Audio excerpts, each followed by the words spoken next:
ఈ పాడై తమిళనాడు రాష్ట్రంలో ఎంత ఇచ్చంతరమైన ముచ్చటైంది చూడు. విక్రమార్కుడు సినిమాలో హీరో రవితేజ అన్న ఇల్లు తిరుక్కుంటా హరోం హరహర అత్తిరి సిరబర అనుకుంటా ఆడక్కలకు గుండు కొడతాడు కదా, అగో అట్టనే అదే తరికలు అయింది వీళ్ళ కథ కూడా. ఓగిడ మా నెత్తంత పోయింది బొడగుండ అయిందని చెప్పి వల్ల ఏడ్చినంత పని చేస్తున్నారు చూడు. వీళ్ళది సేలం జిల్లా పుదు కొత్తపాడు అనే ఊరు. అయితే వీళ్ళకి ఎవడో ఫోన్ కొట్టి, అమ్మా నేను ఎంఆర్ఓ ఆఫీస్కి వచ్చి మాట్లాడుతున్నా, మన దేశంలో కరోనా రెండో మలక వస్తుంది కదా, అగోగా కరోనా చేయంగా బయట దేశాలలోనే ఒక్కొక్కరు గుండు కొట్టించుకుంటారు.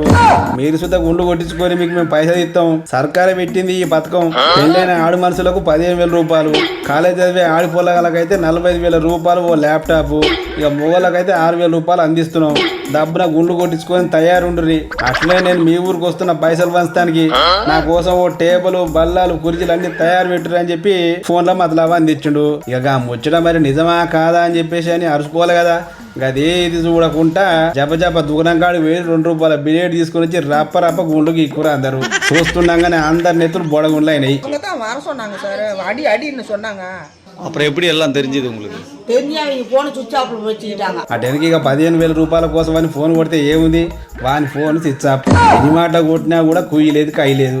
దీంతో పోయా మోసం అని సోయికొచ్చిన బాధితులు జట్న ఊరికి పోలీస్ స్టేషన్ లో ఫిర్యాదు ఇచ్చుర్రు. ఇక కేసు రాసుకున్న కాకీలు వీళ్ళకి ఎందుకు ఫోన్ కొట్టిండు, వీళ్ళని ఎందుకు గుండు చేయించుండు అనే ముచ్చట మీద విచారణ చేస్తురట.